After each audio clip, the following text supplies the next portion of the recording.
Hello good morning. હવે આપણો last point ભાગાકારમાં ઉદ્ભવતી ત્રુટિ. Formula તો આપણને ખબર જ છે કે કઈ રીતે મેળવવાનું છે તે. ઓકે, તો ભાગાકાર કરવા માટે સૌપ્રથમ આપણી પાસે બે ભૌતિક રાશિ હોવી જોઈએ. તો આપણે તે ધારી લઈએ. તો જો ફર્સ્ટ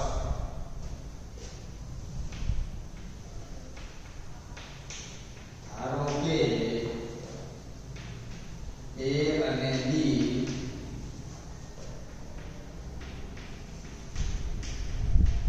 ભૌતિક રાશિના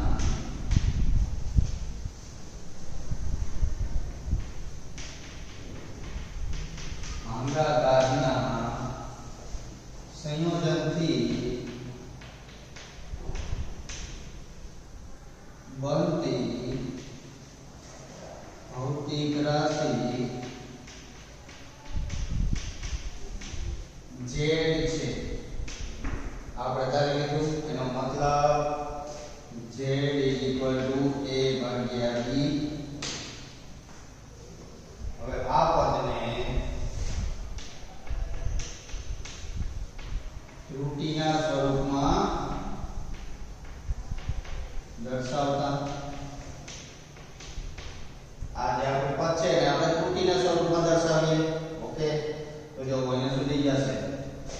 આ બાજુની સાઈડ અહીંયા લખું છું તો z સુધી જાય આપણો z ± -Δz અંશમાં એને આપણે ત્રુટિના સ્વરૂપમાં દર્શાવીએ તો a ± Δa છેદમાં b ને દર્શાવો તો b ± Δb. હવે આપણે પ્રૂફ કરવાનું છે આ ટાઈપ. જો હું અહીંયા લખું છું પ્રૂફ આપણે કરવાનું છે Δz / Z Δa/A +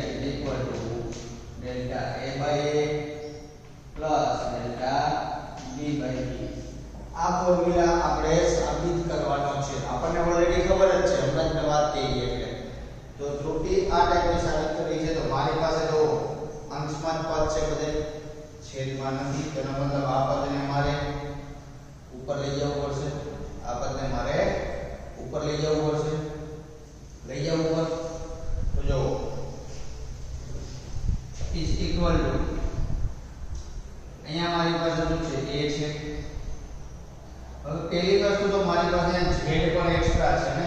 ત્યાં જો ડાબી બાજુ અહીંયા z પણ નથી ને, તો મારે z ને પણ આ z વાળા પદને તો રિમૂવ કરવું પડે. તો z વાળું પદ આપણે સરવાળા બાદબાકી અને ગુણાકારમાં કઈ જગ્યાએ રિમૂવ કરતા હતા આ સમીકરણનો ઉપયોગ કરીએ.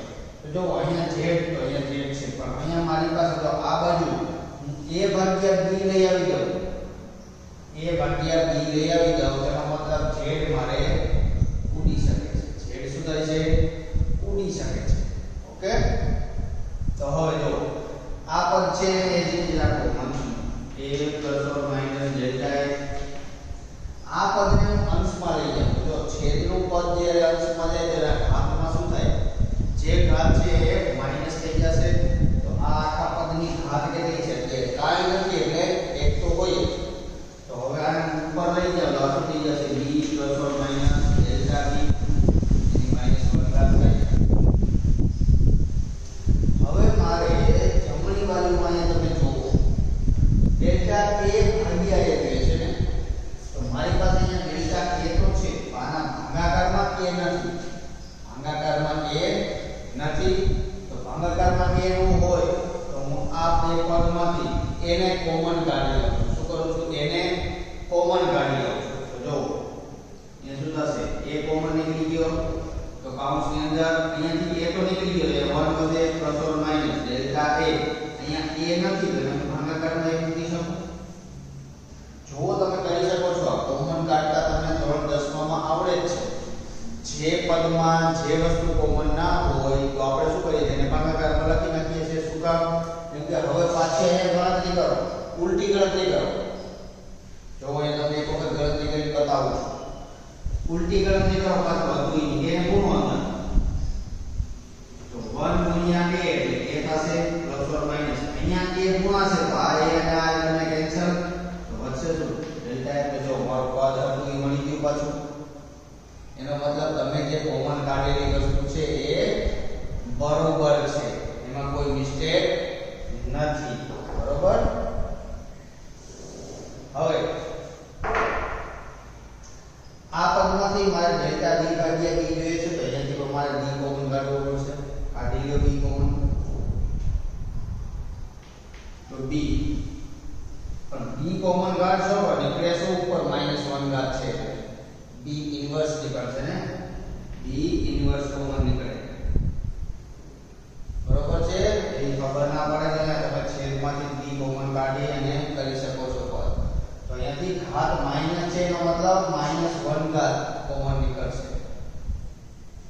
આ કોમન નીકળી ગયું તો અહીંયા શું વધે અમારી પાસે 1,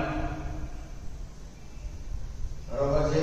અને આ રીતે તમને ખબર ના પડે તો આ પદને તમે અહીંયા છેદમાંથી કોમન કાઢી શકો છો. જો અહીંયા હું તમને રફ કરીને આપું છું, છેદમાં અહીંયાથી b કોમન કાઢશો તો શું મળશે તમને 1 ± ડેલ્ટા b ભાગ્યા b વધશે.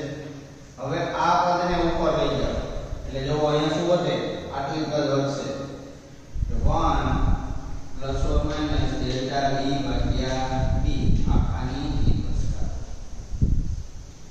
બરોબર? આ b ની -1 ઘાત છે એને હું છેદમાં લખી શકું તો જો આપણે a ભાગ્યા b થશે, એ તો હતા ને આ b છેદમાં આવે એટલે ભાગ્યા b, કૌંસની અંદર 1 ± ડેલ્ટા a થશે અને અહીંયા થશે 1 ± ડેલ્ટા b ની -1 ઘાત, બરોબર? તો આટલી વસ્તુ તમારે ધ્યાનમાં લેવાની છે. જે વસ્તુ અહીંયા તમને કરાયેલી છે, લખાયેલી છે, એ વસ્તુને તમારે ધ્યાનમાં લેવાની છે. હવે જો મારી પાસે ડેલ્ટા a ભાગ્યા a વાળું પદ છે, ડેલ્ટા b ભાગ્યા ડેલ્ટા એ પદ પર છે આપણી પાસે, તો હવે મારે જે વધારાના પદ છે બધા પદને રિમૂવ કરવાના થશે. વધારાના પદ છે એને શું કરવાના થશે? રિમૂવ કરવાના. તો જો ઈ પદને રિમૂવ કરવા માટે ધોરણ 11 સાયન્સ મેથેમેટિક્સ ની અંદર તમારી પાસે એક ચેપ્ટર આવશે દ્વિપદી પ્રમેય વાળું. શું આવશે? ચેપ્ટર આવશે દ્વિપદી પ્રમેય વાળું. એની અંદર તમારે એક આ ફોર્મ્યુલા ભણવાનું છે.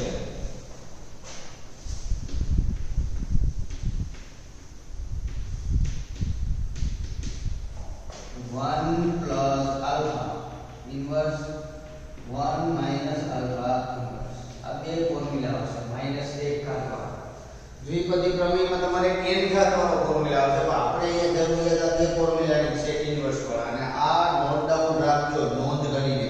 આ ફોર્મ્યુલા વારે ઘડીએ આપણે યુઝ કરવાના થશે.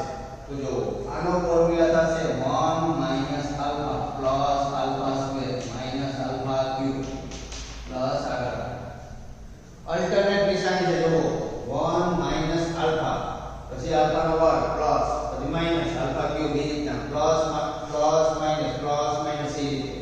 જ્યારે માઈનસ વાળો હશે તો એમાં બધી વસ્તુ પ્લસ, બરાબર છે? માઈનસ જે વચ્ચે માઈનસ હશે તો બધી વસ્તુ આવશે પ્લસ. એટલે ખાસ ધ્યાન રાખજો, આ ફોર્મ્યુલા યાદ રાખવાનો. તો અહીંયા જો મારી પાસે ફોર્મ્યુલા સેમ છે ને, ફોર્મ્યુલા શું છે? 1 પ્લસ ઓર માઈનસ આલ્ફા ની ઇન્વર્સ છે, બરોબર છે? 1 પ્લસ ઓર માઈનસ આલ્ફા નો ઇન્વર્સ ઘાત છે.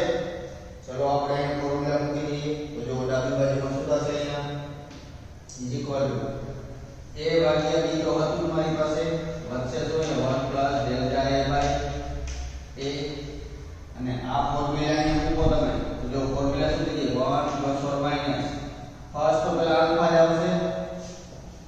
જો માઈનસ હશે તો બધું પ્લસ રહેશે, તો પ્લસ હશે તો પાછું માઈનસ આવશે ને, એટલે પ્લસ ઓર માઈનસ ના પ્લસ ઓર માઈનસ જ રહેશે. ફોર્મ્યુલામાં કોઈ જાતનો ચેન્જ થશે નહીં. પ્લસ નું પ્લસ આવશે અને માઈનસ નું માઈનસ આવશે. ઓકે? એટલે એ ચિંતા નહીં કરવાની, પ્લસ ઓર માઈનસ જ રહેશે. 1 plus or minus alpha, alpha બરાબર શું છે અમારી પાસે? ડેલ્ટા b બાય b,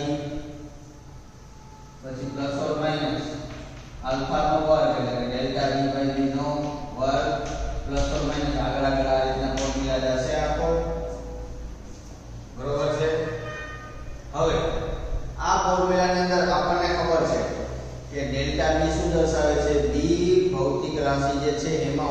બધી ત્રુટિ દર્શાવે છે તો એ ત્રુટિનું મૂલ્ય સૂક્ષ્મ હોય છે હવે સૂક્ષ્મનો આપણે વર્ગ કરીએ 3 ઘાત કરીએ 4 ઘાત કરીએ 5 ઘાત કરો આ બધી વસ્તુ તમે કરો તો એનું મૂલ્ય શું થશે સૂક્ષ્મ બનતું જશે અતિ સૂક્ષ્મ બનશે 0 ની નજીકમાં તો મતલબ તમે પાછળના પદને નિગ્લેક્ટ કરી શકો છો ખાલી આટલી પદ તમે રાખી શકો છો તો એ લખી નાખો કે ડેલ્ટા બી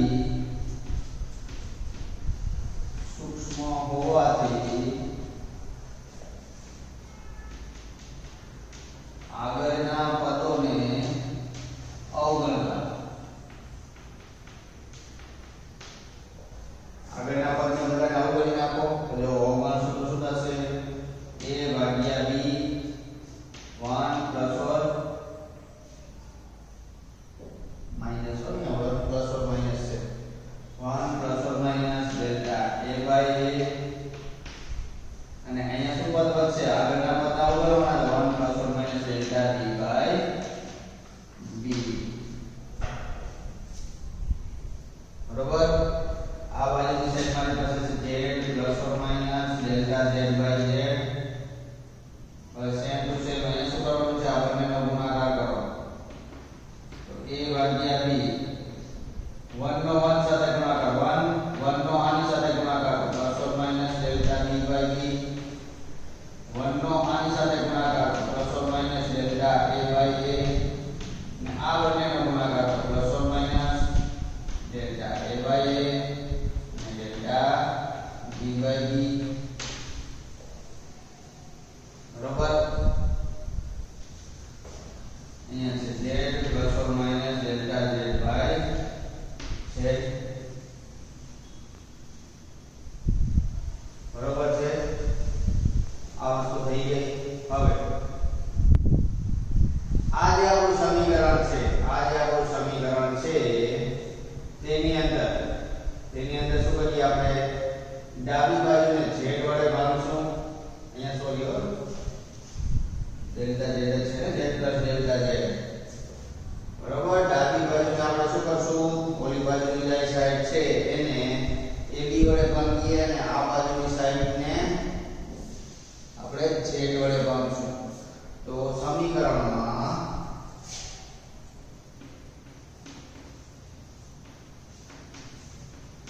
ડાબી બાજુને z વડે અને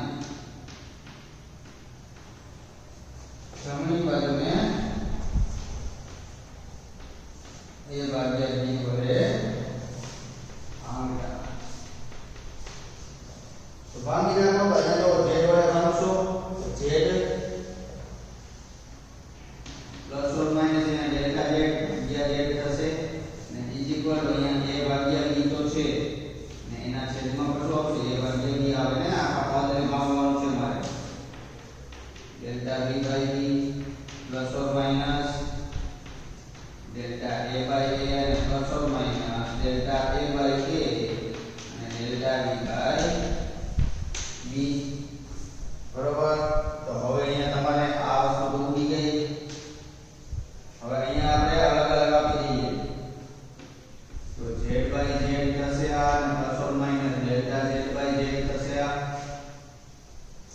તો આ બાજુની સાઈડ તો ઉડી ગઈ છે તો ખાલી અંદરનું પદ જ બચશે ને 1 plus or minus delta b by b plus or minus delta a by a અને plus or minus delta a by a અને ડેલ્ટા b બાય b આટલું પદ બચશે અહીંયા જો આ z ઉડી ગયા તો ખાલી વધે શું 1 વધશે અહીંયા 1 plus or minus delta z by z is equal two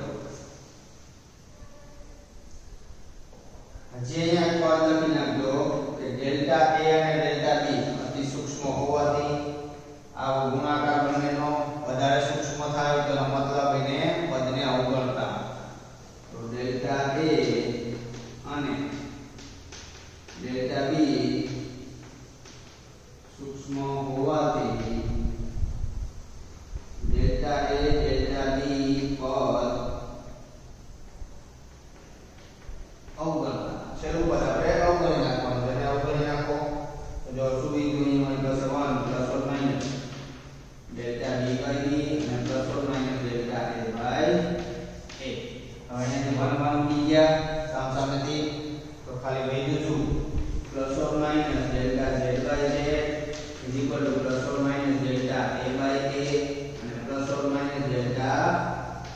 by બી. હવે આપણે વાત કરવાની છે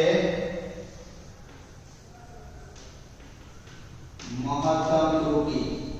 વાત કરવાની છે મહત્તમ. તો આપણે કેવું મૂલ્ય લેવાનું? ધન મૂલ્ય. તો delta z by z equal to delta a by a plus delta b by b. તો આ થઈ ગયું ભાગાકાર માટે સાબિતી. ટેક્સ્ટ બુકમાં આઈ થિંક નહીં આપેલી હોય તો તમે આ સાબિતી લખી શકો છો. અને આ જે ફોર્મ્યુલા લખાવું છું એને એક નાનકડી એવી બુક રાખવાની જોડે હંમેશા. નાનકડી એવી બુક રાખવાની જોડે હંમેશા, જેની અંદર આ ટાઈપના જે એનું નામ આપી દેજો બુકને મેથેમેટિકલ ટૂલ. આ રીતના નામ આપી દેજો મેથેમેટિકલ ટૂલ. અને તમને જે મેથ્સના ફોર્મ્યુલા અને બધી વસ્તુ એ સમજાવતો જાવ, સંકલન હોય, વિકલન હોય, આવા ફોર્મ્યુલા એ બધી વસ્તુઓ તમારે ઈ બુકની અંદર લખવાની. એટલે તમને આ જે નામ આપેલું છે તો તમને આ ફોર્મ્યુલા યાદ રહે. વારે ઘડીએ તમારે એમાં જોવું પડશે, કેમ કે આપણે મેથ્સમાં બે ગ્રુપ રાખ્યું છે તો મેથ્સમાં થોડું પ્રોબ્લેમ હોય તો એ પ્રોબ્લેમ હું અહીંયા તમને સોલ્વ કરાવી દઈશ. કોઈ પણ પોર્શન હોય મેથેમેટિક્સનો, એના માટે કોઈ જાતની ચિંતા ના કરતા. હરેક વસ્તુનું તમને સોલ્યુશન આપીશ, કે પછી ફિઝિક્સનું હોય કે મેથ્સનું હોય. મેથ્સમાં પણ તમારે કોઈ પણ જાતનો પ્રોબ્લેમ હોય ગમે ત્યારે અહીંયા તમને સોલ્વ કરી આપીશ. ઓકે. બાકી તો આપણે સામત સર પર છે, મેથ્સ ઓલરેડી લે છે તો તમે સરને પણ પૂછી શકો છો બધા ફોર્મ્યુલા. સર પર તમને ક્લિયરલી બધી વસ્તુઓ સમજાવી દેશે. એટલે તમને અહીંયા મારા પાસે ના સમજાવી તો તમે સર જોડે પર ડિસ્કસ કરી શકો છો. ઓકે. તો આ છે આપણે ભાગાકાર માટેની રીત. તેમાં ત્રુટિ કઈ રીતના ઉદ્ભવે છે તે ફોર્મ્યુલા સેમ ટુ સેમ આપણે સાબિત કરી દીધો છે. તો ભાગાકારનો ટેક્સ્ટ બુકમાં નથી તો આ વસ્તુ ખાસ જોવાની, કેમ કે પૂછવું હોય તો આ વસ્તુ પૂછાઈ શકે. કેમ કે આમાં થોડું ઘણું બીજું બહારનું પણ આવે છે, જ્યારે આગળની પોર્શનમાં કોઈ જાતનું બહારની વસ્તુઓ હતી નહીં. ઓકે. તો હવે અહીંયા સુધી તમે નોટ ડાઉન કરી લો. હવે આપણે આપણા નેક્સ્ટ પોઈન્ટ ઉપર જશું. સિગ્નિફિકન્ટ અંક, બરોબર છે, અથવા તો સાર્થક અંકો. ઓકે.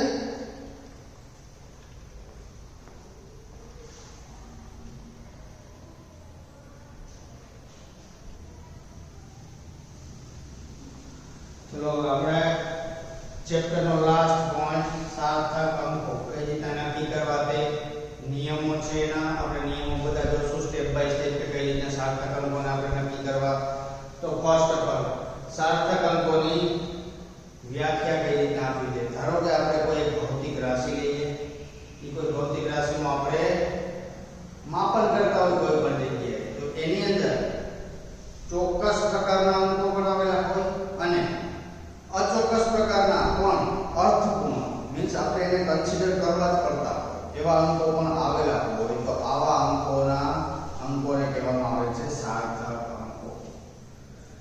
બરોબર છે. એ સાર્થક અંકની અંદર શું આવેલું હોય?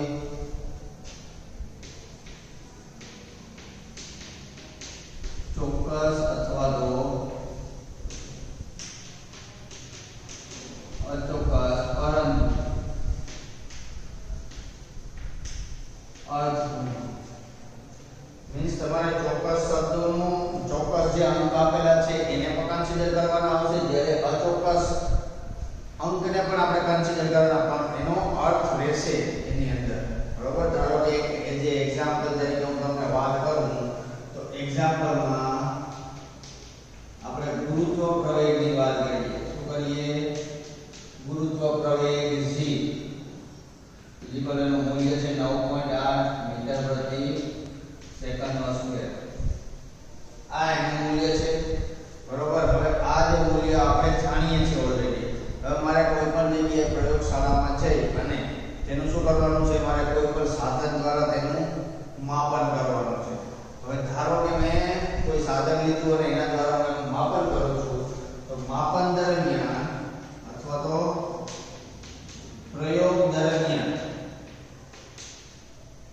ધારો કે પેલું અવલોકન એનું g1 આપું છું નામ, તો 9.81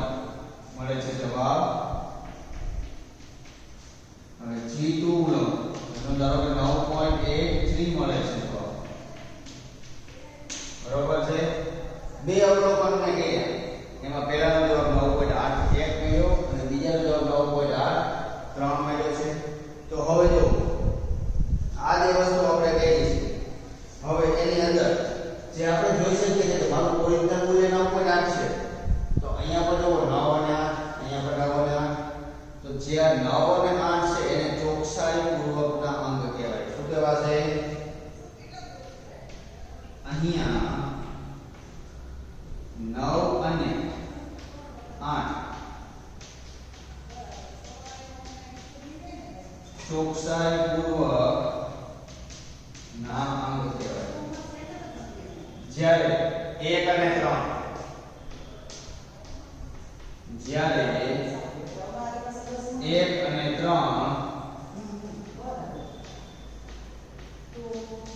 અચોકસાઈ પૂર્વકના પરંતુ અર્થપૂર્ણ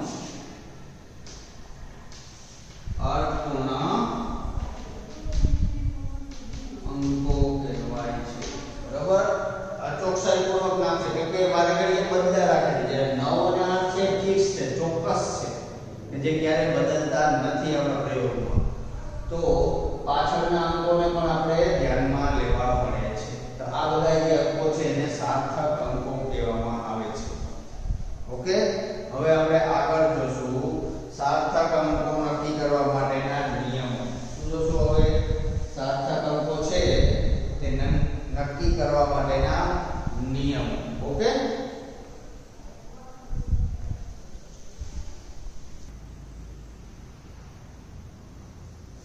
ચાલો હવે સાર્થક અંકો નક્કી કરવા માટેના નિયમોની વાત કરીએ તો જો પહેલો નિયમ બધા જ શૂન્યેતર અંકો સાર્થક અંકો છે શૂન્યેતરનો મતલબ શૂન્ય ન હોય તેવા શૂન્યેતરનો મતલબ શું થાય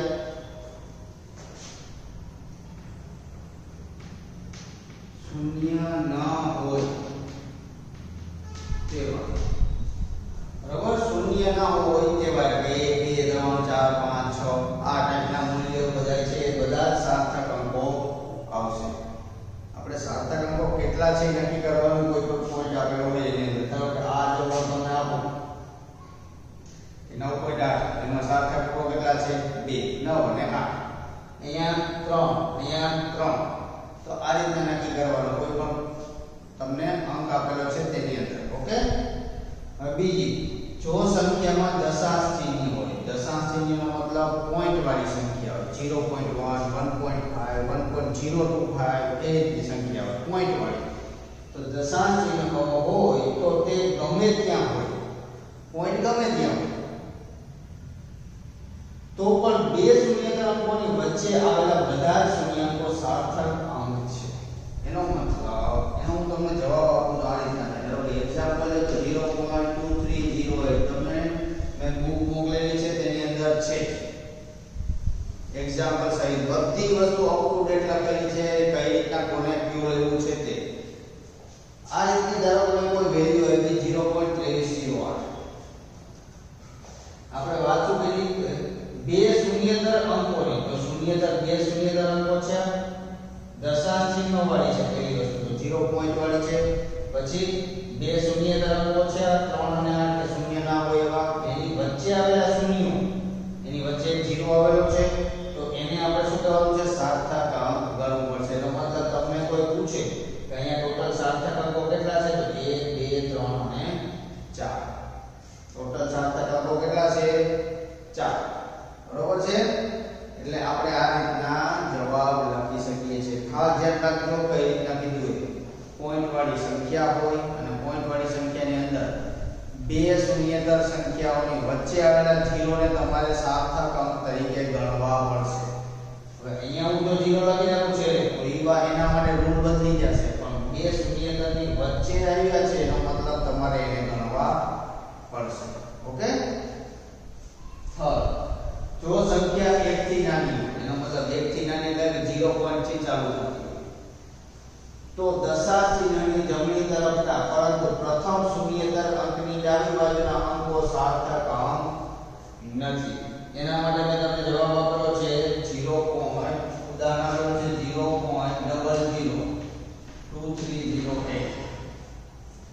પહેલી વસ્તુ તો દશાંશ ચિહ્ન પોઈન્ટ વાળી સંખ્યા છે, એક કરતા નાની છે. ઓકે, હવે નાની હોય તો જમણી તરફના પરંતુ પ્રથમ શૂન્ય તરંગ જો અહીંયા પહેલા જોવાનું નથી.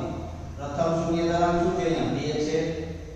પ્રથમ શૂન્ય તરંગની ડાબી બાજુના એટલે આ બાજુના સાર્થક અંક નથી. આ બાજુ આવેલા જે 0 છે એ સાર્થક અંક નહીં ગણવાના. એટલે આ જે બે મૂલ્ય છે ને 0, આ વસ્તુ આ સાર્થક અંક નથી.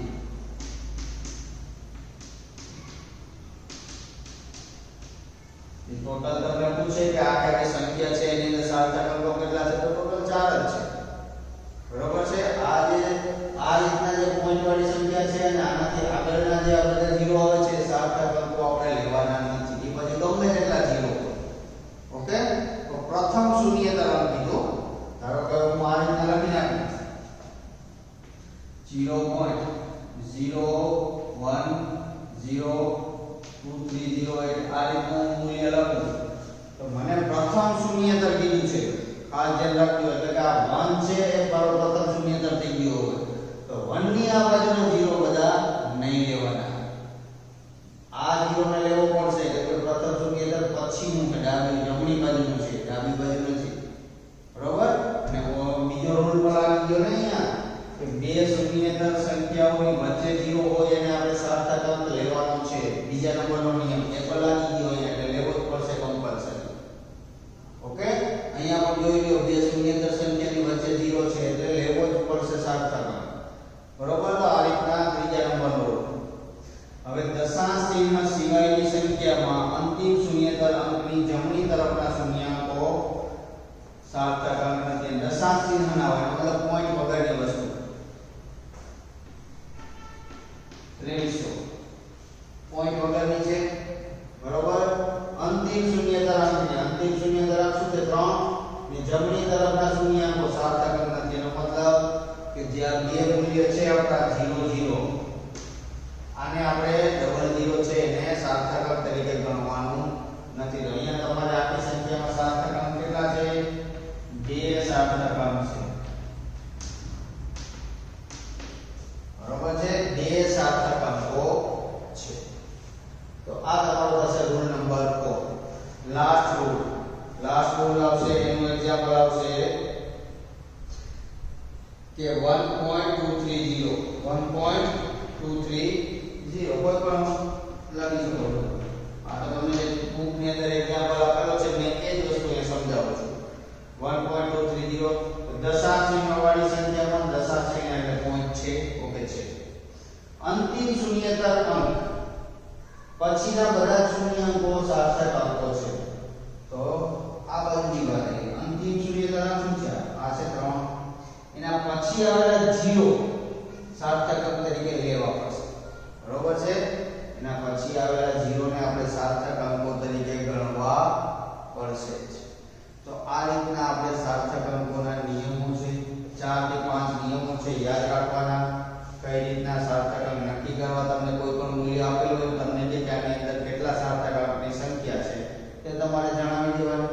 ઓકે, તો અહીંયા ઓલમોસ્ટ આપણે થિયરી બધી પૂરી થઈ ગઈ છે. ટેક્સ્ટ બુકમાં આપેલી ઓલમોસ્ટ બધી થિયરીઓ કવર થઈ ગઈ છે. હવે આપણે એના એમસીક્યુ અને દાખલાઓ ઉપર જશું. જે તમને કન્વર્જેશન છે, ફોર્મ્યુલા છે, આગળ આપણે ભણી ગયા છે એના હવે આપણે બધી જાતના દાખલાઓ ગણશું. એટલે કાલથી આપણે બધા દાખલાઓ ઉપર કોન્સન્ટ્રેટ કરશું. થિયરીમાં કોઈ પણ જગ્યાએ તમને ડાઉટ હોય તો તમે મને પૂછી શકો છો. તમને કોઈ પ્રૂફ આપ્યું હોય એમાં સમજાતું ન હોય, જે મેથેમેટિકલ પોર્શન આવે છે થોડો આપણે થિયરીની અંદર એમાં તમને કોઈ જગ્યાએ નામ સમજાતું હોય તો તમે